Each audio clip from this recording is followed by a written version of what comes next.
The thing is, if it's got tags, if it's got Virginia tags on it, and they're expired, he can easily see that. Or either they got Maryland tags, any state tag on that boat, and it's expired. So that tag, if the tag is on the trailer is expired, that means the boat? No, sir. No, it's on the boat. That's what it looks like on the boat. That's over that. That's right, on both sides of the boat up at the front. You can tell him nothing. That Need to little, take that's you like on an a ride. inspection sticker on the trailer, is what it We looks have a like. marina? I didn't know. Yeah, with boats in it. All right, any other changes?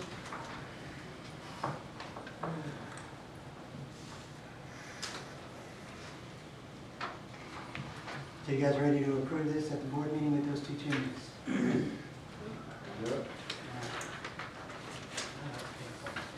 No, I'm not gonna make it more painful. Just define how much vegetation needs to be in the driveway and size. Well, and do depth it, of the pothole. do it now. So, Yeah, do the change. can we put some more fidelity to the whole vegetation driveway? I think this Yeah. must mean vegetation growing up through the asphalt. or kind So if of it's actually what growing up it's- through and it's It called says cracking. growing in or pothole, Yeah. so Does that also apply to gravel driveways? Okay. Or concrete driveway. concrete driveway's got a crack, I get little grass coming up Yeah, through me my too. expansion joints all So, the time. why would it not apply to those As long as it's well manicured. We'll manage your grass in the driveway. I mean, I think the biggest thing that I've seen in here is as far as vegetation goes, is right along the curves and the ditches, really high stuff. I mean, like this high all over. You know, people should take care of that. Sometimes it's a little dangerous, especially if you're on a quiet drive on a hill like I am, to get out there and mow that sucker. Nah, A road weed whacker. spotter. Weed whacker. You see my ditch? Well, the other problem is a lot of people don't realize that the ditch is their responsibility. That is. Because we used to have somebody that would come through there at least once, twice, and mow it.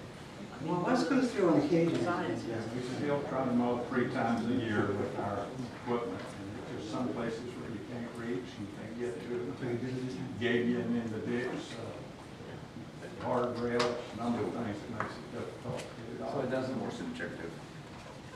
No. You can't get too precise on this stuff, well, that's the problem. There's a few of them, I like the height of the grass in the ditch, blocking the height and the stuff accumulated in the ditch. And so if we have a successful case on these and we have pictures of those, and that should be added to a manual for the next CBO to understand the way we have used it in the past, what the precedent is for it, and what it's going to look like. What a violation looks like. That makes sense? Yeah. Yeah. We've got next CBO, does take pictures. He takes a lot of pictures. All right, so we good with that? Okay, the next one is emergency gate. Ken has already talked about that. We're meeting with Stafford and VDOT. You said Stafford and VDOT. Stafford and VDOT. On Monday. What time Monday, I'm sorry? 1:30. 1:30. And the hope is to find out how to convert it from an emergency gate to a private drive. That's what we're See trying to what do. it all entails, the expense, the difficulty, but it's, Yes. and I know we can. They definitely said it can be converted to a second gate, but it's just some hoops you've got to jump through to get that permission. And the feasibility of the cost. You know, if Yeah, it's, okay. if it's low budget item, it's not a problem. We'd have to do a special assessment to fund it, that might be a problem. I think you're bigger. Do you think they'd have to have public hearings on that because of Decatur Road and Marlboro? I suspect so. Mr. Cavalier said yes. Absolutely. This subdivision was built in a day where they did not require a second entrance to it. That is no longer the case. All subdivisions require a second entrance unless you have a special exception. Therefore, since the road does meet a VDOT state-maintained road, it probably would require a public hearing to address any sort of operational change at this point. I went down there and I drove that road and talked with the residents there in Whitewater along that road, and they said, we went out and measured, Mr. Shepherd and I went out and measured, that road's only 16 feet wide. They said that when they called the county out there to try to put a stripe down the middle of it, the county refused because that road's not wide enough. But the county doesn't stripe roads. The Well, county doesn't that's what maintain the roads. residents said, they would not strike the middle of that road. VDOT would not. Or VDOT, whoever, would not strike that road because it was only 16 feet wide. Decatur Road is a rural road. It is not meant for heavy. I found that out when the school bus was coming and you had to move off the road to let the school bus go. Right. No, there's a lot of issues out there. It's, there would be lots of concerns, No I would shoulders. imagine, from the Whitewater residents. And the residents there were, hey, when our road flooded out down by the Decatur store, we came out here to the harbor and they asked you to open up this emergency gate for us so we could get out, and you refused. We did. But it would be a big help for the Funny how harbor those if chickens we could come make back, it work. huh? Yeah. I We made mean, that decision. it was only, I mean, I was shocked, I've never done it before, it only took me This 10 thing minutes from flooded Route 1 to get last to year. that back gate, driving the speed It limit. did flood last. When did this happen? 5.6 miles, it takes 11 minutes. So on a very heavy day, even if you live in the first section, you'll save time coming home through the emergency gate. Right. Everyone in the harbor would benefit. So that being the case, you can imagine how much traffic would be on that road now. I have used it myself, and I live in the first section, because I knew it was going to save time. 11 minutes from Boswell's Corner to the back gate. You cannot make, in heavy, heavy traffic, Boswell's Corner to the front gate in 11 minutes. Right, correct. So that's how much of a big help it would help if VDOT will let it happen. The answer is in VDOT. It's about options. I mean, anybody that commutes north every day, you're looking at different options, different ways to get home. Do I slug? Do I train? Do I hope, catch a ride on a boat home sometimes, or just grab a hotel room up north? I mean, that's the truth, and I've done it before. So if we can provide the residents with another option, I think that's prudent. I think that's what we need to do, is look into that option. I think everybody's. That's what the man's doing. That's basically what I'm asking for. And the man that's coming will be able to tell us. So they're gonna come out and take a look at it. They've already said they don't know if it needs curbs, if you need a turnaround lane, what the line of sight is. They've got all kind of requirements that you have to meet. But they're gonna come out and take a We look all at it. know, in a long wheelbase vehicle, not even talking about a tractor trailer, just the wheelbase of a school bus, in order to navigate the turns, and I don't mean you're turning right or you're turning left, a regular turn on that road, to navigate that turn so that bus will make it around, so the right wheel does not run up on the bank or down in the ditch, you need a lane and a half. So that means you have got to take half of that other lane to navigate the turn. That's why the head-on collision was there the day before Easter this year on Decatur Road. I will certainly cover all of that. We'll answer those questions, and once we know how much and how difficult, and make a decision. Do you think that VDOT would require us, if they figured out that road improvements were required, that they would look to us to pay? I've told several of those people when I've worked here before that we had to put in a red light at Telegraph and Route 1. The guy says, we don't do that. Says, you will not have to do that. That's what the lady told me the day before yesterday. And she did not indicate adding a lane to that road or anything like that they would require us to do. But I don't think we would have to pay for any of that. The only reason we had to pay for this road in the last survey that we took was $2 million, because it's a private. The county has let us know that, private road. We That's had not to true. pay. No. Not true. We were getting money to put that new road in a few years ago from VDOT.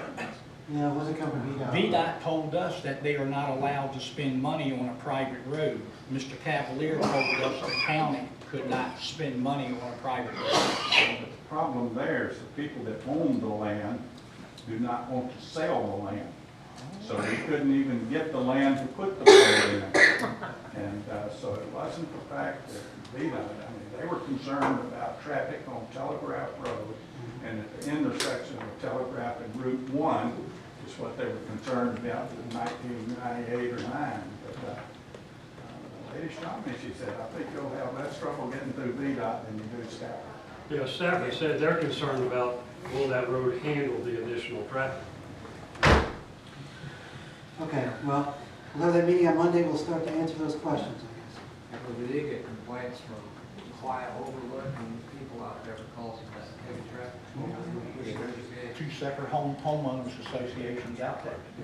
But VDOT did tell me that's a state road and we have just as much right to it as they do. Right. So he said they can bus if they want to, Yeah. but we can still use that road. Let's define the heavy traffic. How many cars was it the heaviest? Chief, do you have any numbers on what came through there? 60 to 100 over a 5-hour period. That's a trickle. And Coming through Unless what you're the, living next door to it. I live next door to a quiet drive and I get 40,000. 60 to 100 over 5 hours. 100 over 5 hours. We tracked it about 600. Yeah, Wow. we encourage you to keep that number low when you talk to Because VDOT. the the front problem gate here here, is I VDOT. count. That is an emergency gate. It is only to be used if we have a block road, the bridge is out, or let emergency vehicles in. It is not, VDOT doesn't even address the term emergency. Currently, you're correct. You're absolutely right. That's right. They So don't that's even why we're address- looking into the All they next- say in there, they do reference a private entrance. Private And if you have a private entrance, and you have more than 5 homes or 5 lots serving that private entrance, then you have to go to VDOT and the county to get it surveyed, to lay out a plan, and to develop that private entrance. So that's what we're saying. Okay, well, let's, we're meeting with them next week, let's Yeah. we'll figure it out then. All right, animals and HOA, POA buildings. So on to a lighter subject. You know, this was brought up, we voted on it at the last, regular BOD meeting, we hadn't discussed it before, which we should have discussed it before we were to vote on it. And we made our decision, I think, based upon incomplete information. And so part of the reason the chief is here tonight is to help us flesh that, that decision-making process out, that information out. And we were told that there was feces, dogs killing each other, illegal cockfighting in there, I mean, whatever was going on. And so, Let's stick to the facts. Let's don't make that. well, we've embellished the facts already. No, we haven't. So sure we have. There's no dog urine in there, there's no dogs tearing things up. There was dog urine. Yes. Is that It's just verified? as, yes. Even the chief Where? said there was We had a urine there. meeting with the chief Okay. and with the cleaning lady and Ray. Let's let the chief. Was that I was- announced? Were all the board members allowed to attend that meeting? Why don't we let the chief address that? Okay, well, Because we're you also don't- having you're another not really discussion. The familiar chief with the called the details. meeting, Okay. is that right? Yes. Okay, this is your, Javon. All right, so, I believe the concern is that it's a new building and that animals could cause damage. That is a very realistic concern. I've got no problem with it at all. I was doing it because getting the dogs out of the road is a safety hazard. Getting them back to people seemed to be something that they like, and community policing addresses things besides enforcement. However, it's a perfectly legitimate complaint or concern that animals might damage a brand-new $460,000 building that I worked for 5 years to have built, and I don't want it trashed either. A simple solution, which was recommended by the building manager 6 months ago, and I blew him off, is to put a cage out back. But I was told by an animal control officer about a year and a half ago that we had to jump through a lot of county hoops to do that, and that's why I didn't want to do it. My understanding is that there is no such hoops. Putting a cage out back is an easy thing to do. I don't need a dog in my lap while I'm trying to do the job. I just didn't want him going to the pound. So it's an easy solution to fix if you guys choose to fix it. And if you don't want us picking up animals, there are going to be times where we don't have a choice. If there's an animal in the middle of the road creating a traffic hazard, we have catch poles, we've got to get them out of the road. We're not going to have a choice. If we can go the extra step and bring the animal in, put a safety cover over the cruiser seat and bring them to a cage and have a period of time with whatever you think is reasonable. I think 30 minutes is reasonable. We've got it down to a science in this community now. Everybody knows. You go to Facebook, you look and see if your dog's there. Their pickup is very quick. In fact, we make jokes about how many seconds it takes now to identify the owner of a dog. And if they don't get picked up, then we turn them over to animal control. And that way they're not damaging the building, they're not damaging the car, they're not using up our resources, and it helps us solve the problem. And it'd be great if we could do that, but if you guys decide not to, it's your sandbox, whatever you say. Well, I think number one, it was a GM decision up front. We should never have voted on dogs in vehicles or the building. That's something that should have been handled at a lower level than us. Once we get involved, it's something we muck it up usually. So if you have a course of action or some mitigating factors or something that you can take to the GM, and then I think the only action we need to take as a board is to rescind that decision that we made, to allow for those exceptions, because the last vote we had did not allow for those exceptional circumstances where there was a public safety matter involved. It was no dogs, period. It didn't allow for all those other pieces. So if you have something that you and the GM can work that out, then I'll make a motion to next board meeting to rescind that decision. Well, I'd like to add a little bit to that. Last night when we went to the meeting with the attorney, 10 of them there, that was on one of their action item list, pets. They even had a little paragraph there on chickens. But back to the pets. The way I understood, you heard them talking to the two more other board members here. If you're not responsible, if you're not the responsible party to address that issue, why put yourself in the position of being a liable party? He said his way of thinking, absolutely do not touch the pets. It's too much of a liability. His scenario was, what if you pick a dog up and this dog is on medication? You don't have the medication for that dog, and that dog dies. Well, we'll think we're not responsible, but guess what? You interacted, you picked that dog up, you did become the responsible party. So being we're not looking to do that, we're not being asked, it's not our job, why do we want to put ourselves in the position for that liability? I think the most smartest thing to do, the chief has already went to the trouble. She's created this database. Most of the people in here are absolutely loving neighbors. So why don't the pet owners themselves, most pet owners love their pets as much as the children. They spend the same amount of money minus education as they do on pets and kids.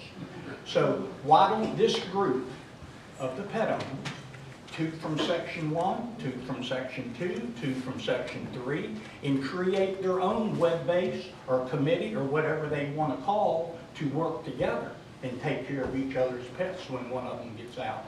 That way, the board is not responsible, Harbor's not responsible, and the police department is not responsible. To me, that's the quickest, easiest, simplest solution. Well, unfortunately, in public safety, we had something called a duty to act. And so if there is a safety concern that's out on the highway, a dog running loose, where's our liability with the duty to act if that dog attacks a child and maims that child?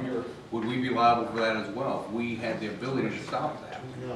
Mr. Green, you're absolutely right. The Rappahannock Regional Justice Academy, all the new people that come through, they have a 2-hour PowerPoint on dogs. The first thing they do is explain to the new police officers the importance of them working with the canine police and not getting their scent confused with any people that they might be chasing or things like that.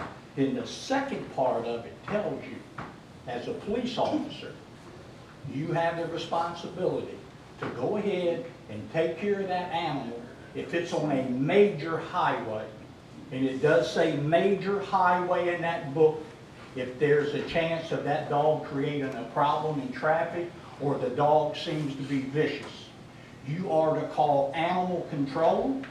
If you feel okay that you can subdue that dog or you can handle it, you're almost at your own risk. If not, if you see it's an emergency happening, you have the authority to put that animal down. And that is in what it says, the Regional Justice Academy Handbook. that all policemen get. That's exactly what, I stopped 2 of the police officers out here from Stafford County and spoke with them about that same issue.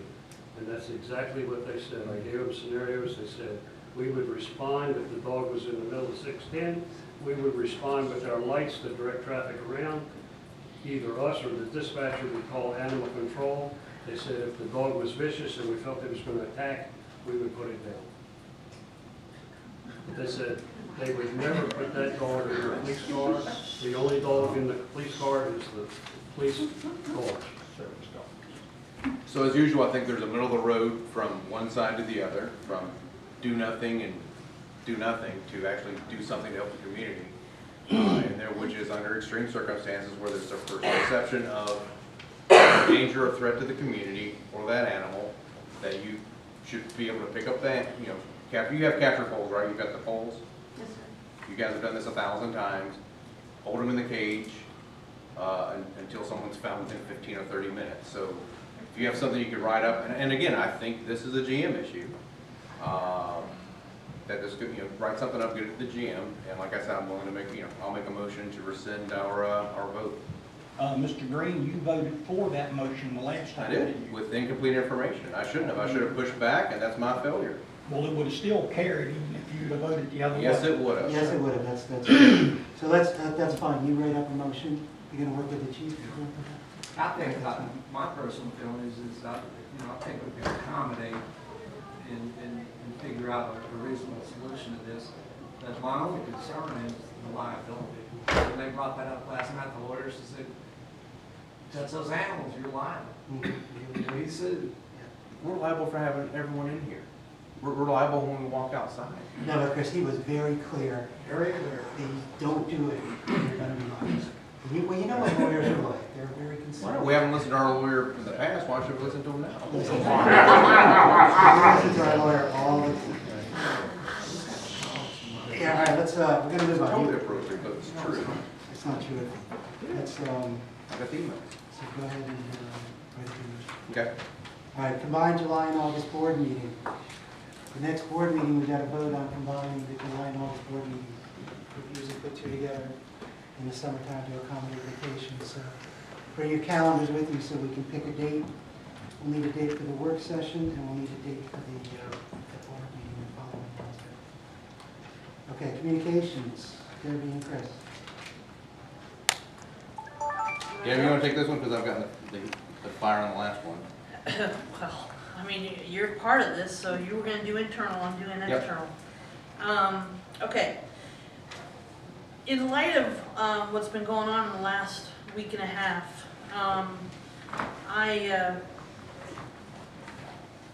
I was very frustrated, last week, and ended up coming into the office and speaking with Catherine because, of miscommunication that was out there, people directing comments to all directors that weren't true, and we basically it appeared that we were basically just sitting on our hands and saying nothing.